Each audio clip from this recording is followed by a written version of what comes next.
Ben hasta bir adamım. Kötü bir adamım. Susarsız bir adamım ben. Bu sözler Dostoyevski'nin Yeraltı Notlarındaki o isimsiz anlatıya Yeraltı Adamı'na ait. Bu kitabı ikinci kez okudum. İlk okumaya göre Yeraltı Adamı'nı daha iyi anladığımı düşünüyorum. Kitabı bitirdikten sonra şunu sordum kendime. Bu adam neden bu kadar öfkeli? Neden bu kadar acı içinde? Ve en önemlisi neden hepimize bir yerden bu kadar tanıdık geliyor? Hem herkesten nefret ediyor hem de onların onayına muhtaç. Ve tabii bir de isyanı var. Rasyoneliteye, bilimsel yasalara. Hatta 2 kere 2 4 eder gibi basit bir gerçeğe neden savaş açıyor? Bu soruların cevaplarına birlikte bakalım. Anlatıcı yeraltı adamı kendini tanıtırken 40 yaşında karaciğerinden rahatsız olduğunu düşünen ama inadından tedavi olmayan emekli olmuş önemsiz bir memur olarak gösteriyor. Buraya kadar normal. Ama sonra okuyunca deli mi bu dediğim cümleler geliyor. Kendini hem herkesten zeki buluyor hem de bir haşere bile olamadığını söylüyor. Bu aşırı bilinç halini de tam bir hastalık olarak nitelendiriyor. Her şeyi fazlasıyla anlamak bir hastalıktır diyor. Onun için aşırı bilinçli olmak, yani her şeyin farkında olmak, bir lütuf değil, bir lanet. Bu durum onun sürekli kıyasladığı eylem adamlarına karşı duyduğu öfkenin de temelini oluşturuyor. Eylem adamları kim peki? Basit, düşünmeden hareket eden, hedeflerine dümdüz koşan insanlar. Bizimki onları hem aptal buluyor hem de onların bu basitliğine, bu düşüncesiz kararlılığına gizliden gizliye imreniyor. Genelde zekanın, farkındalığın bir avantaj olduğunu düşünürüz ama burada onu hastalık yapan şey eylemi öldürmesi. Anlatışa göre normal bir insan bir engelle, metindeki deyimiyle bir taş duvarla karşılaştığında samimiyetle durur. Bu bir duvar, yapacak bir şey yok der ve geçer. Ama bizim yeraltı adamı o duvarın neden orada olduğunu, fiziğin hangi kanunlarına dayandığını, o duvara çarpmanın anlamsızlığını o kadar çok düşünür ki sonunda hiçbir şey yapamaz hale gelir. Yani zekası onu felç ediyor. Yerinden kıpırdatmıyor. Metinde söylediği gibi zeki insanlar asla bir baltaya sap olamaz. Olanlar yalnız aptallardır. Bu cümleyi ilk okuduğumda saçmalıyor dedim. Ama bizim yeraltı adamı da bir yandan da kendi içinde tutarlı görünüyor. Bu eylemsizlik halini memuriyet yıllarındaki anılarında da çok net görüyoruz. Mesela masasına gelen insanlara sırf gücünü göstermek için kaba davrandığını anlatıyor. Özellikle o yakalı subay onu çileden çıkartmaktan sadece bir zevk alıyor. Ama hemen sonraki paragrafta bunun sadece bir rol olduğunu, aslında kimseye zarar vermeyecek kadar pısırık olduğunu itiraf ediyor. Kendini bu konuda bir fareye benzetiyor. O eylem adamı hakarete uğradığında içgüdüsel bir öfkeyle karşılık verir ve rahatlar. Ama bizimki, yani o üstün anlayışlı fare, aşağılandığında bunu sineye çeker. Köşesine çekilir ve içinde biriktirir. Yıllarca içinde biriktirir. O hakarete binlerce yeni detay ekler, onu büyütür. Bir canavara dönüştürür ve o kendi kendine kurduğu düşünceden garip utanç ve zevk duyar. İşi yeraltı tam olarak burası. Dışarıda yaşanamayan hayatın içeride sonsuz bir döngüde yeniden yaşandığı o karanlık zihin. İşin asıl akıl almaz hale geldiği yer ise şu. Kendi kendine düşüncelerle kurduğu zihin hapishanesinden zevk almak. Yeraltı adamı aşağılanmaktan, acı çekmekten zevk alıyor. Normal bir insandan farkı burada. Yüzüne bir tokat atılsa bundan umutsuzluktan doğan bir zevk alabileceğini söylüyor. Hatta daha da ileri gidip basit bir diş ağrısının bile kendine göre bir zevki olduğunu iddia ediyor. Burada bunu anlamak için zevkin kaynağını doğru tespit etmek lazım. Zevk acının kendisinden gelmiyor. Zevk o acı karşısındaki durumun çaresizliğini tam anlamıyla idrak etmekten geliyor. Yeraltı adamı diş ağrısı çekerken çıkardığı iniltilerin sadece fiziksel acıdan kaynaklanmadığını söylüyor. Bu iniltiler ailesine, dünyaya ve doğa kanunları dediği o taş duvara karşı kendince entelektüel bir isyan. Yani acısını bile bir bilim insanı gibi inceliyor. Ve bu durumun ne kadar umutsuz olduğunu anlamaktan garip bir keyif alıyor. Ben bunu okuduğumda çok düşündüm. Acaba çevremde böyle insanlar var mı diye düşündüm. Gerçekten de insanın bazen kendi acısıyla oynadığını, onu büyüttüğünü fark ediyorum çevremde. Özellikle sosyal medyada. Kendime dönecek olursam hiç böyle huylarım yoktur. Yeraltı adamında bu aşağılanma takıntısının en somut, en trajikomik örneği metinde anlatılan subay meselesi. Bir bilardo salonunda dururken dev gibi bir subay onu kenara itmiyor. Fark etmiyor bile. Onu bir sandalye gibi, bir nesne gibi tutup kenara koyuyor. Bu yok sayılma yeraltı adımımız için tokattan bile daha büyük bir hakaret oluyor. Çünkü itilseydi bir düello sebebi olabilirdi. Bir onur mücadelesi başlayabilirdi. Ama yok sayıldığında ne yapabilirsin ki? İşte bu onu çıldırtıyor. Yıllarca bu subayı takip ediyor. Nerede oturduğunu, kimlerle görüştüğünü öğreniyor. Onu düelloya davet eden ağdalı bir mektup taslağı bile hazırlıyor. Ama asla göndermiyor tabii. Ve sonunda bulduğu intikam ise neredeyse çocukça bir eylem. Nevski Caddesi'nde St. Petersburg'un en işlek caddesinde subayla karşılaştığında kenara çekilmemeye ve ona omuz atmaya karar veriyor. Bu basit eylem için yaptığı hazırlıklar inanılmaz tabii ki. Gidip kendinden yeni eldiven alıyor. Paltosuna pahalı bir kunduz kürkü yaka diktiriyor. Hatta bu iş için boş para alıyor. Resmen bir savaşa hazırlanıyor. Bence bu satırlar kitabın en trajikomik kısımları. Yıllarca süren planlama ve birkaç başarısız denemeden sonra sonunda gözünü kapatıp supaya çarpmayı başarıyor. Fiziksel olarak belki biraz sendeliyor. Ama ruhen kazanan o. Çünkü bir anlığına bile olsa onunla eşit olduğunu hissetmiş.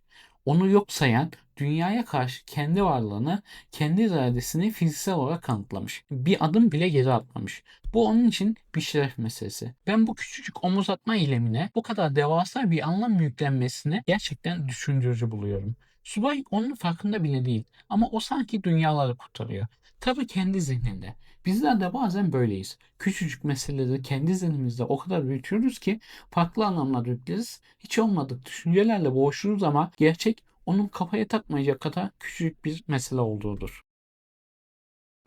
Peki bu takıntılı zafer arayışı onun hayata bakışını nasıl şekillendiriyor? Bu soru bizi onun felsefesine götürüyor. Bu eylem insan davranışlarının akıl ve kişisel çıkarla açıklanabileceği fikrine bir baş kaldırır. Bilimin ve mantığın taş duvarı olarak adlandırdığı o meşhur 2 kere 2 4 eder gerçeğine bir isyan. Burada biraz durup düşünmek lazım. 2 kere 2 4 edere isyan etmek ne demek? Bu matematiğe bir karşı çıkış değil elbette. Bu 19. yüzyılda Avrupa'yı kasıp kavuran akılcılık ve ütopyacı düşüncelere doğrudan bir eleştiri.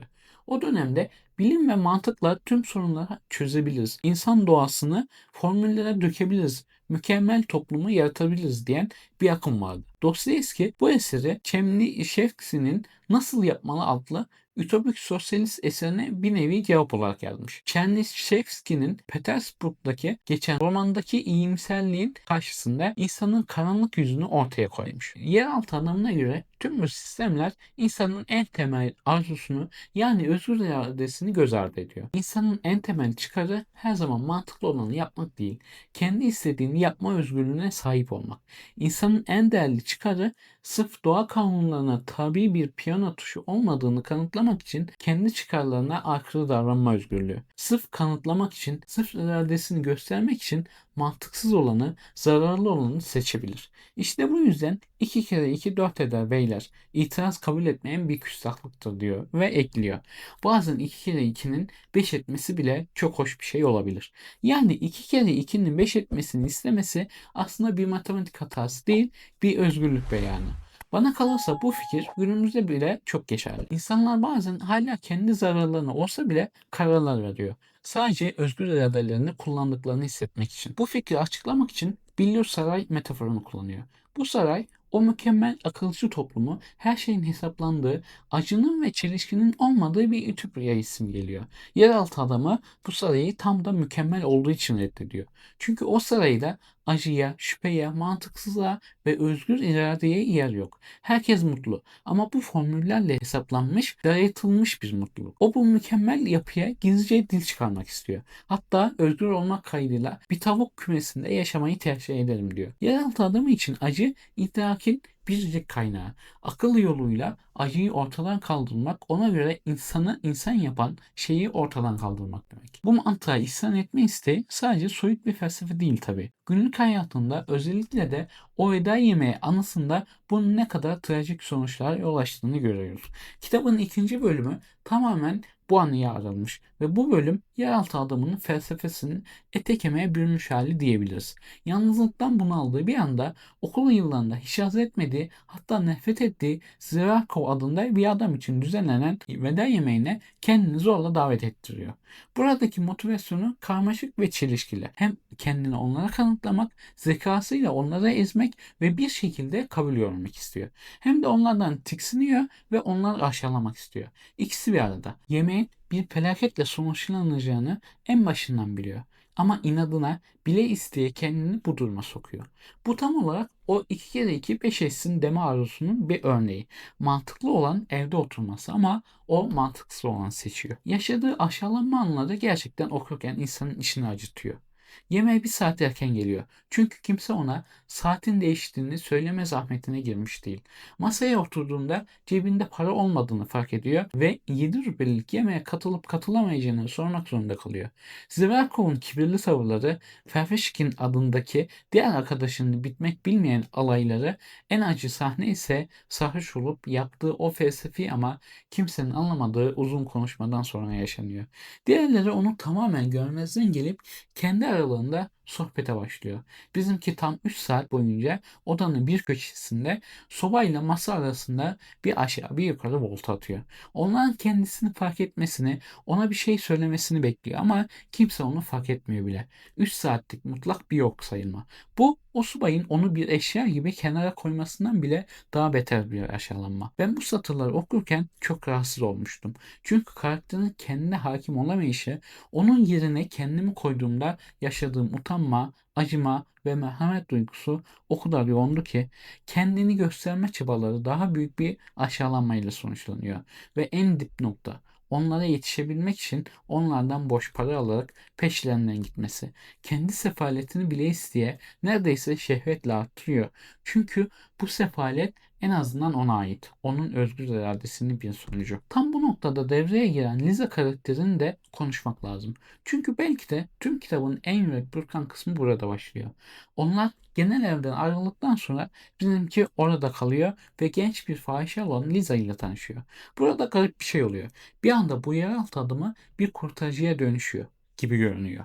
Liza'ya saatlerce vaaz veriyor. Onun bu hayattan kurtulması gerektiğini, bir gün öldüğünde cenazesine bile saygı gösterilmeyeceğine, sevginin ve ailenin önemini anlatıyor. Liza ses çıkarmadan tüm varlığıyla onu dinliyor. Dostoyevski burada ustaca bir şey yapıyor. Yeraltı adamının bu konuşmayı neden yaptığını açıklıyor. Oyun oynamak için. Sadece etkili olmak için. Kendi bildiklerini sergilemek için. Hatta Liza ona kitap gibi konuşuyorsun diyor. Ama yeraltı adamımız bu kitabi dili kasıtlı kullanıyor. Çünkü o an için ona güç veriyor. Bana göre o durumdan da haz alıyor. Çünkü güçlü olan yeraltı adamımız olduğu için sözü kesmemesi, vaaz vermesi ondan beklenebilir bir davranış. Ama sonra bir şey oluyor. Liza gerçekten ondan etkileniyor. Adamımız oyun oynarken karşısındaki insan için bir umut ışığı yanıyor. Ve işte orada yeraltı adamı korkuyor. Çünkü bu sefer oyun gerçeğe dönüşüyor. Liza'nın kalbine yaraladığını, ruhunu alt üst ettiğini fark ediyor. Ne yapıyor peki? Adresini veriyor ona. Gel beni ziyaret et diyor. Ama sonra da bunu neden yaptığını anlayamıyor. Günlerce bekliyor Liza'yı. Hem gelmesini istiyor hem de gelmemesini. Çünkü Liza geldiğinde ne yapacağını bilmiyor. Ve Liza geliyor. Ama en kötü zamanda. Yeraltı adamımız uşağı Apollon ile kavga ederken, en berbat haldeyken geliyor. İşte burada kitabın en trajik dönüşümü gerçekleşiyor. O anda yeraltı adamı tüm öfkesini, tüm acısını Liza'ya yöneltiyor. Defol diyor ona. En saf duygularla gelen Liza'ya defol diyor. Bana kalırsa bu satırlar Dostoyevski'nin insan doğasını anlama konusunda zekasını gösteriyor. Adam neden böyle yapıyor? Çünkü Liza onu o halde görmüş. Çünkü Liza onun sefil dünyasına girmiş. Çünkü Liza ona gerçek bir şefkat göstermiş. Ve bu onun için dayanılmaz bir durum. Kendini kurtarıcı olarak gören adamımız kurtuluşa muhtaç biri olarak kalıyor. Ve sonra bir daha asla Liza'yı görmüyor. Haberini bile almıyor. Liza'ya karşı olan tutumunu eleştirdim ama anlayabildim de bir yandan. Karakterin acizliği, zayıflığı zaman zaman hem acımama hem sinirlenmeme neden oldu. Okurken hem kızıyorsun adama hem de bir yandan anlıyorsun. Yeraltı adamına empati kurdukça onun o duygu karmaşasını anlayabiliyorsun. Peki toparlayacak olursam tüm bunlar ne anlama geliyor? Bu metnin merkezinde büyük bir savaş var. 2 kere 2 4 ederin akılcı, öngörülebilir ve düzenli dünyasıyla insanın özgür iradesinin kaotik, mantıksız ama biricik dünyası arasındaki savaş. Yeraltı adamı Tüm nefreti, çelişkileri ve sefaleti içinde bu ikinci dünyanın, yani insan olmanın bu öngörülemez formüllere sığmaz tarafının savunucusu. O rasyonel, akılcı sistemlerin insan ruhunu bir kafese hapsetmesine karşı bir isyan. Acı çekmeyi, aşağılanmayı bile hesaplanmış sıkıcı bir mutluluğa tercih ediyor. Çünkü o acı ona ait kendi seçimi. Tüm bu içten dökülüşlerden sonra bu notları yazarken bile kendine karşı dürüst olup olmadığını sorguluyor. Hatta anlattıklarının çoğunun yalan olabileceğini, sadece gösteriş için edebi bir metin yazmak için yazdığını ima ediyor. Yer altından çıkmak yerine yer altını kağıda dökmeyi seçtiğini söylüyor. Dostoyevski kitabın başına düştüğü notta şöyle der.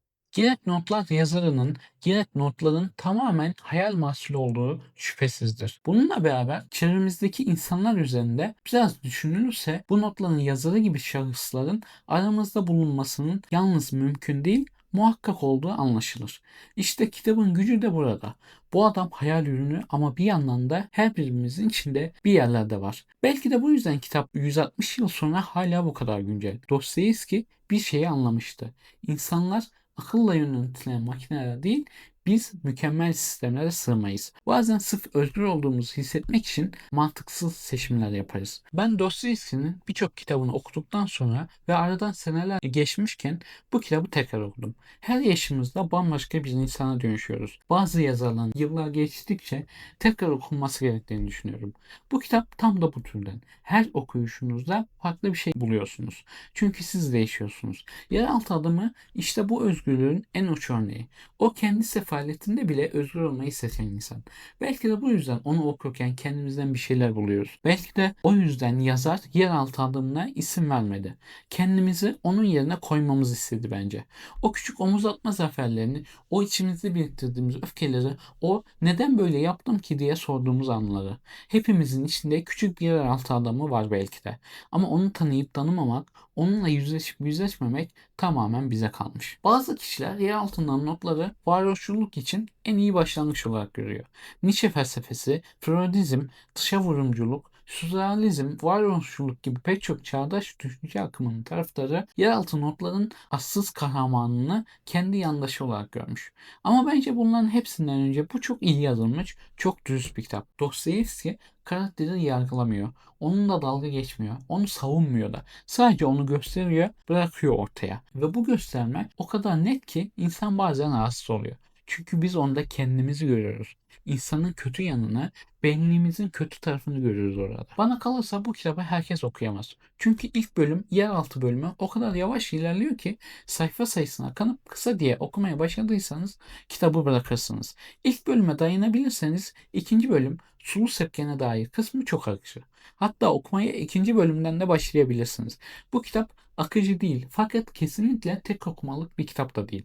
Bu kitabı bir kez okuyan insan ömrünün sonuna kadar en az bir kez daha okur. İlk okuduğumda çok etkilenmiştim ama bir şeyler gözümden kaçmış gibi hissediyordum. Tam anlayamamıştım. İkinci okuyuşta daha fazla şey fark ettim. Bu kitabın başarısı. Sizi düşündürüyor, rahatsız ediyor ve bir daha dönmenizi sağlıyor. Yer altından notlar sadece bir roman değil. Aynı zamanda bir felsefi manifesto, bir psikolojik analiz ve bir toplumsal eleştiri. Ve belki de en önemlisi okuyucuyu rahatsız eden, kendisiyle baş başa bırakan bir eser. Tabii kendinizle karşılaşmaya cesaret edebilirsiniz. Fıtı fıtı fıtı fıtı. Bu kitap üzerine daha çok konuşurum. Çünkü Dostoyevski'yi seviyorum. Hatta hayatını ve kitaplarını anlattığım bir videom da var. İlk videolarından biri olması lazım. Açıklamalar kısmına videoyu eklerim. İleride çekmediğim kitaplarının da incelemesini çekeceğim. Böyle bir planım var. Benim planlarım çok. Neyse, videoyu son bir soruyla bitirelim. Siz hiç kendi içinizdeki yeraltı adamıyla tanıştınız mı? Yeraltı denilen o zihninizin efsane bölümüne inebildiniz mi? Deneyimlerinizi, tecrübelerinizi yazın, yorumlarda konuşalım. Eğer bu video size bir şeyler düşündürdüyse videoyu beğenmeyi ve kanala abone olmayı unutmayın. Bir sonraki videoda görüşmek üzere. Kendinize iyi bakın. Hoşça kalın. Edebiyatla kalın.